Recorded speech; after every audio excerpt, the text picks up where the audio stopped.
अस्सलाम वालेकुम जी, मैं हूँ हिना आदिल ख़ान और मेरे साथ है शावेज़ ख़ान। जनाब, हम बात करेंगे आज की वीडियो में एक ऐसी बीमारी की जिसको बीमारी समझा ही नहीं जाता, जो कि डायग्नोज ही नहीं हो पाती। जी हाँ, डिसलेक्सिया की बात करेंगे। डिसलेक्सिया आपने अमूमी तौर पर ये लफ्ज़ भी कहीं नहीं सुना होगा। उसकी वजह ये है कि जिन बच्चों को ये मर्ज़ होता है उनके पेरेंट्स को खुद भी नहीं पता होता कि उनके बच्चों को ये बीमारी है। जनाब, इसको बीमारी भी नहीं समझा जाता। इसको मैं रिलेट कैसे कर रही हूँ, मौलाना तारिक जमील साहब के साहिबजादे ने खुदकुशी की, डिप्रेशन उसकी वजह करार दी जा रही थी। मौलाना तारिक जमील साहब ने खुद इसको एक्सप्लेन किया कि उनके जो साहिबजादे थे वो बचपन से ही डिसलेक्सिया के मर्ज में मुब्तला थे। डिसलेक्सिया बेसिकली ये मर्ज है कि जो बच्चा है उसको जो अल्फ़ाबेट्स हैं उनमें तफरीक समझ में नहीं आती है, और वो समझ नहीं पाता, वो पढ़ नहीं पाता कि क्या है। आमतौर पर ऐसा होता है कि हम अपने बच्चे को ब्लेम करते हैं कि ये पढ़ नहीं पा रहा है तो बहुत नालायक है, बहुत निकम्मा है। हमने ये नहीं करना है। हमने ये इसलिए नहीं करना क्योंकि हमने समझना है कि इस तरह की भी कोई बीमारी एग्जिस्ट करती है जिसकी वजह से बच्चे ठीक तरीके से पढ़ नहीं पाते, समझ नहीं पाते कि ये लिखा क्या हुआ है।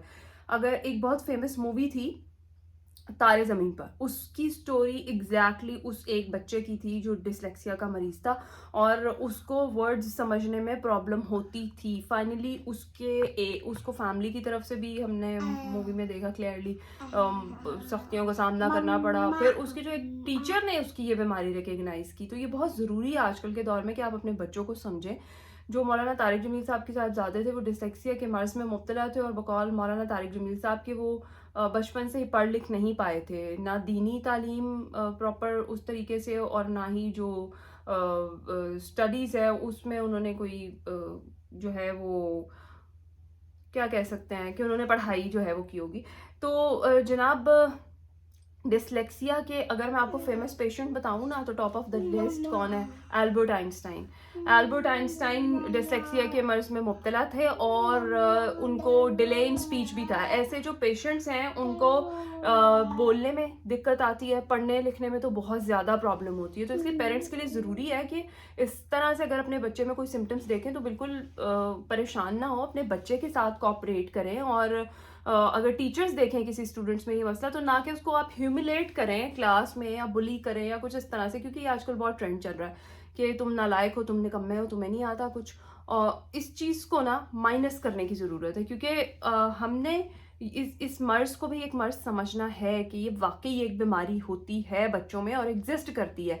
अपने बच्चों के साथ ज़्यादा से ज़्यादा टाइम स्पेंड करें, ख़ासतौर पे जब वो पढ़ रहे हैं। और अगर वो आपको कुछ बताते हैं अपनी पर्सनैलिटी के लिए हवाले से या कुछ अपनी दिक्कत के हवाले से कि हमें ये प्रॉब्लम आ रही है, तो आप उसको समझें और उनके साथ कोऑपरेट करें। ट्राई करें कि अगर आप वर्किंग पेरेंट्स भी हैं तो दिन का कोई ना कोई हिस्सा जो है वो अपने बच्चों के साथ स्पेंड करें और उनसे ज़रूर बात करें उनकी डेली रूटीन पे, उन्होंने क्या पढ़ा, उन्हें क्या मतलब इस टाइम में, इस एज में जैसे जिसमें ये शावेज़ है, ये बहुत सारी चीज़ें ऐसी हैं जो मुझे बताता है कि इसको इस चीज़ में प्रॉब्लम आया, इसको ये चीज़ अच्छी नहीं लगी, ये ऐसा नहीं करना चाहता, ये रात को सोने से पहले मुझे अपने पूरे दिन की जो कहानी है, रुदाद है, ये सुना के सोता है। तो मैं इसकी बातें सुनती हूँ कि ये क्या कह रहा है या इसको दिन में क्या प्रॉब्लम्स हुए, और उसके बाद मैं अगर ये कहता है इसको किसी चीज़ से प्रॉब्लम है, किसी टीचर ने कुछ कहा है, तो मैं डेफिनेटली इसके पीछे जाती हूँ और मैं ज़रूर पूछती हूँ कि वाकई ऐसी बात हुई थी, शायद को ऐसा प्रॉब्लम क्यों फेस करना पड़ा। तो अपने बच्चों के साथ कोऑपरेट ज़रूर करें। हमेशा हर मामले में उनको डिग्रेड या ह्यूमिलेट बिल्कुल ना करें। वैसे तो अल्हम्दुलिल्लाह आजकल के पेरेंट्स में जो है वो इतना नॉलेज उन्हें है कि उन्होंने अपने बच्चों का ब्रॉटअप किस तरह से करना है। लेकिन स्पेसिफिकली इस बीमारी के हवाले से अगर हम बात कर रहे हैं तो इसके लिए आपने बच्चों के साथ ख़ास तौर पे कोऑपरेट करना है। डिसलेक्सिया एक मर्ज़ है और इसके जो वैसे देखा गया जो पेशेंट्स हैं उनका आईक्यू लेवल एवरेज या एवरेज से भी बहुत ज़्यादा होता है, इंटेलिजेंट बहुत होते हैं ये लोग। एल्बर्ट आइंस्टाइन की मिसाल हमारे सबके सामने ही है।